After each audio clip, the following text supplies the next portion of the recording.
Jonas, erinnerst du dich noch an unseren allerersten Tag in Berlin?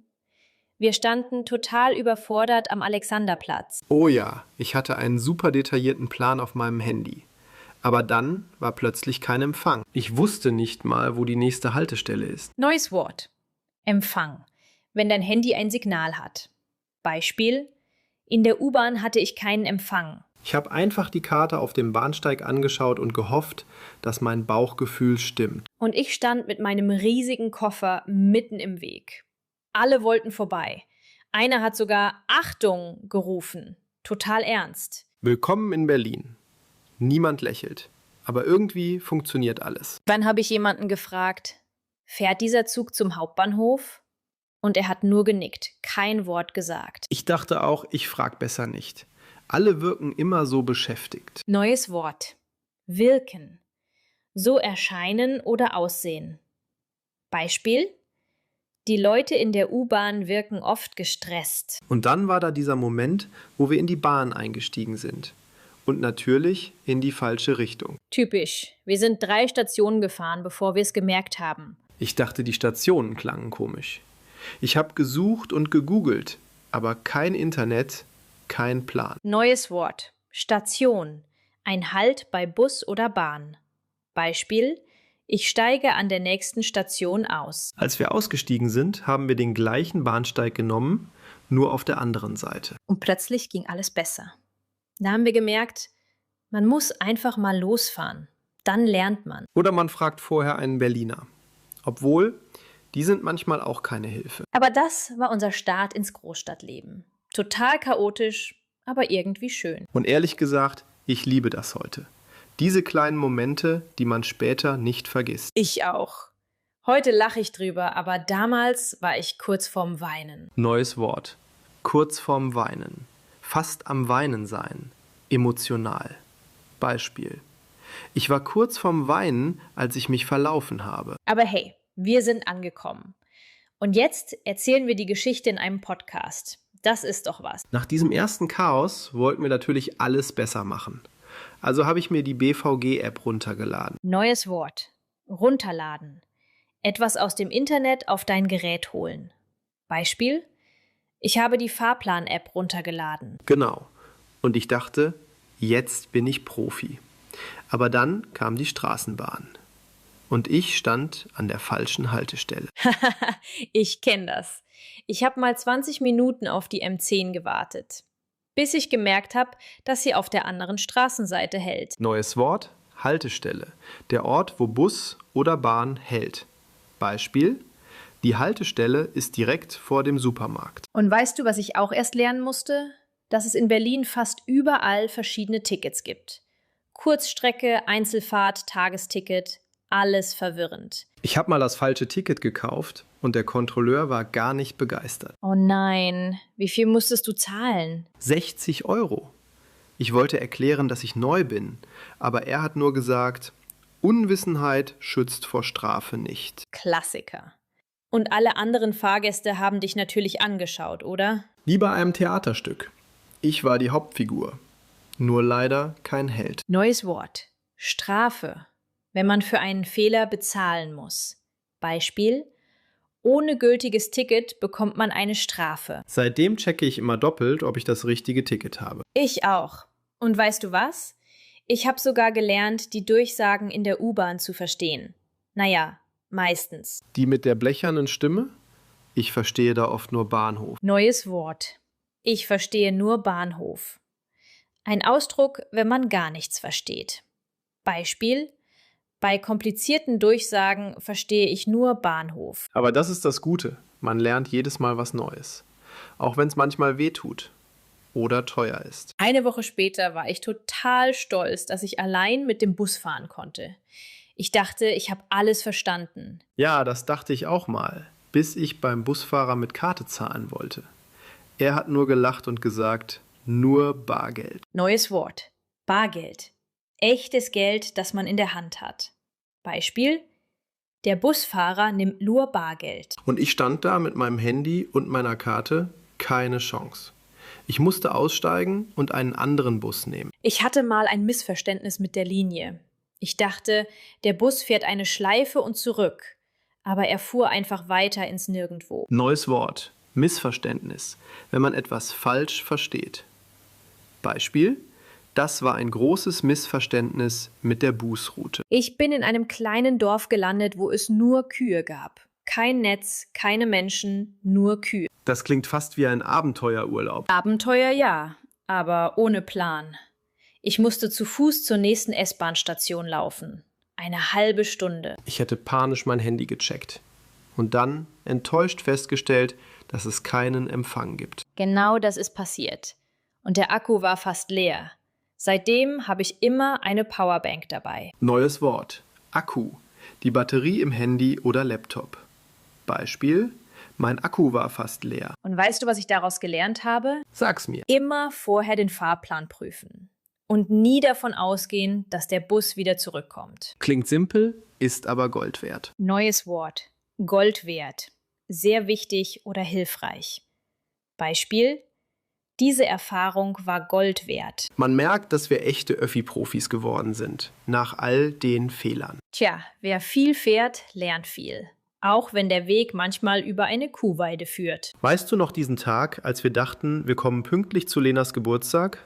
Und dann kam der Zug einfach nicht? Boah, ja, wir standen ewig auf dem Bahnsteig. Erst hieß es 5 Minuten Verspätung, dann 10, dann unbestimmte Zeit. Neues Wort. Unbestimmt. Nicht klar oder sicher. Beispiel: Der Zug hat unbestimmt Verspätung. Und die Anzeige hat einfach geblinkt, als würde sie uns auslachen. Ich wurde richtig nervös. Ich hatte sogar Blumen gekauft. Die sind langsam welk geworden, bevor überhaupt ein Zug kam. Ich war kurz davor, alles abzusagen. Ich meine, was bringt ein Geburtstagsessen ohne Gäste? Neues Wort. Absagen. Sagen, dass etwas nicht stattfindet. Beispiel: Ich musste meinen Termin absagen. Und dann kam dieser Moment. Es wurde einfach still. Alle auf dem Bahnsteig haben aufgehört zu reden, weil keiner mehr wusste, was los ist. Das war wie eine stille Verzweiflung. Niemand hat geschrien, aber man hat die Frustration gespürt. Und dann kam plötzlich eine Frau zu uns und meinte: Ich fahre mit dem Auto, wollt ihr mit? Ich dachte erst, das ist ein Trick. Aber sie war total nett und hat uns tatsächlich bis fast zur Tür gebracht. Ich konnte es kaum glauben. Das war der Moment, wo ich dachte, nicht alle Berliner sind kalt. Manche sind auch einfach super hilfreich. Neues Wort. Hilfreich. Wenn etwas oder jemand hilft. Beispiel: Die Frau war sehr hilfreich. Und wir kamen noch fast pünktlich. Also, okay, eine halbe Stunde zu spät. Aber mit Blumen. Und einer verrückten Story. Die Leute haben uns ausgelacht. Im positiven Sinn. Das war so eine typische Berlin-Erfahrung. Unplanbar, stressig, aber mit Happy End. Ich habe gelernt, immer einen Plan B haben. Oder ein Fahrrad. Oder hoffen, dass jemand mit dem Auto vorbeikommt. Also wenn ich ehrlich bin, am Anfang hatte ich richtig Angst vor der U-Bahn. Angst? Wieso denn das? Ich habe mich immer verlaufen. Diese ganzen Linien, Farben, Nummern. Ich dachte, ich steige nie wieder aus. Neues Wort. Sich verlaufen. Wenn man den Weg verliert. Beispiel: Ich habe mich im Bahnhof verlaufen. Ich bin mal eine komplette Runde gefahren, ohne es zu merken.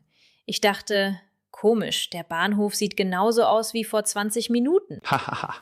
Und dann denkst du, vielleicht ist es ein Déjà-vu. Ja, aber es war Realität. Ich saß einfach im Kreis. Ich hatte mal Panik, weil die Bahn einfach nicht anhielt. Ich dachte, sie fährt durch bis zum Ende der Welt. Und dann dieser Moment, wenn man merkt, Mist, ich bin in der falschen Richtung unterwegs. Neues Wort. Richtung. Die Seite, in die man geht oder fährt. Beispiel: Ich bin in die falsche Richtung gefahren. Ich hatte mal einen Termin und war natürlich spät dran. Ich bin in die U-Bahn gesprungen, in die falsche Richtung. 10 Minuten verloren. Ich bin irgendwann dazu übergegangen, immer vor dem Einstieg 3-mal zu checken, wo es hingeht. Ich auch. Und trotzdem bin ich manchmal nervös. Vor allem, wenn ich umsteigen muss. Neues Wort. Umsteigen. Von einem Verkehrsmittel ins andere wechseln. Beispiel: Ich muss in Alexanderplatz umsteigen. Ich hatte mal einen Albtraum, dass ich nie die richtige Verbindung finde und für immer in der U-Bahn lebe. Wie in einem seltsamen Film. gefangen im Untergrund. Aber heute geht's. Ich kenne meine Linien, meine Stationen. Ich fühle mich fast wie ein Berliner. Das ist der Moment, wo man merkt, ich hab's geschafft. Ich kann mich bewegen, ohne ständig auf Google Maps zu schauen. Neues Wort. Bewegen. Sich von einem Ort zum anderen fortbewegen. Beispiel: Ich kann mich jetzt allein durch die Stadt bewegen. Irgendwie ist das wie ein kleiner Sieg, so ein Gefühl von Freiheit. Und ganz ehrlich, ich finde die U-Bahn auch gemütlich. Zumindest, wenn sie nicht voll ist. Ich weiß noch, wie ich dachte, okay, Busse und Bahnen sind gut, aber ich will flexibel sein. Also kaufe ich mir ein Fahrrad. Hahaha, ich erinnere mich. Dein neues Fahrrad, das du jeden Tag in den 3. Stock tragen musstest. Neues Wort. Tragen. Etwas mit der Hand bewegen. Beispiel: Ich muss mein Fahrrad die Treppe hoch tragen. Und immer dieser Blick, wenn du völlig außer Atem warst und ins WG-Zimmer kamst. Das war fast wie Sport. Ich habe echt überlegt, ob ich nicht lieber mit der U-Bahn fahren soll. Wenigstens gibt's da einen Aufzug. Ich liebe mein Rad. Aber in Berlin, es gibt so viele Baustellen, Autos, Leute auf dem Radweg. Neues Wort. Radweg. Ein spezieller Weg für Fahrräder. Beispiel: Ich fahre auf dem Radweg zur Arbeit. Ich wurde mal fast von einem E-Scooter umgefahren. Ich habe nur geschrien, Achtung! Und bin in den Busch gesprungen. Fahrradfahren in Berlin ist wie ein Videospiel. Du musst ständig ausweichen und auf alles achten. Und dann noch der Regen. Man denkt, ach, 5 Minuten, das geht. Und dann komplett nass. Neues Wort. Nass. Voller Wasser. Beispiel: Ich war nach der Fahrt komplett nass. Ich habe mir irgendwann so einen riesigen Regenponcho gekauft. Ich sehe damit aus wie ein wandelndes Zelt. Ich habe einfach aufgegeben und immer einen zweiten Pulli im Rucksack. Aber mal ehrlich, Radfahren macht auch Spaß. Man sieht die Stadt, man ist an der frischen Luft. Und man spart sich das Warten. Kein Verspätung, kein Zug fällt aus. Neues Wort. Verspätung. Wenn etwas später kommt als geplant. Beispiel: Die Bahn hat Verspätung. Ich fühle mich einfach frei. Ich kann anhalten, wo ich will. Ich muss nur aufpassen, dass mir keiner das Rad klaut. Oh ja, ich hatte mal eins. Genau einen Tag. Dann war's weg. Klassiker. Berlin eben. Aber weißt du was? Ich kaufe mir trotzdem wieder eins. Weil es lohnt sich. Für das Gefühl von Freiheit. Jonas, hast du eigentlich einen Führerschein? Klar, ich habe ihn gemacht, als ich 19 war. Aber in Berlin brauche ich kaum ein Auto. Ich frage nur, weil ich letztens einen Mietwagen hatte und ich war so gestresst. Wegen dem Verkehr? Wegen allem. Schilder, Regeln, Parken. Ich dachte, ich krieg ein Knöllchen bei jedem Schritt. Neues Wort. Das Knöllchen. Eine Geldstrafe fürs Falschparken. Beispiel: Ich habe ein Knöllchen bekommen, weil ich im Halteverbot stand. Ich habe sogar im Kreisverkehr gewartet, weil ich nicht wusste, wer Vorfahrt hat. Ach ja, der deutsche Kreisverkehr. Respekt, wer durchblickt. Und dann noch diese Umweltzonen. Ich hatte Angst, mit dem falschen Auto reinzufahren. Neues Wort. Umweltzone. Ein Bereich in der Stadt, wo nur umweltfreundliche Autos erlaubt sind. Beispiel: Mein Auto darf nicht in die Umweltzone. Ich finde, Autofahren in Deutschland ist wie ein Test.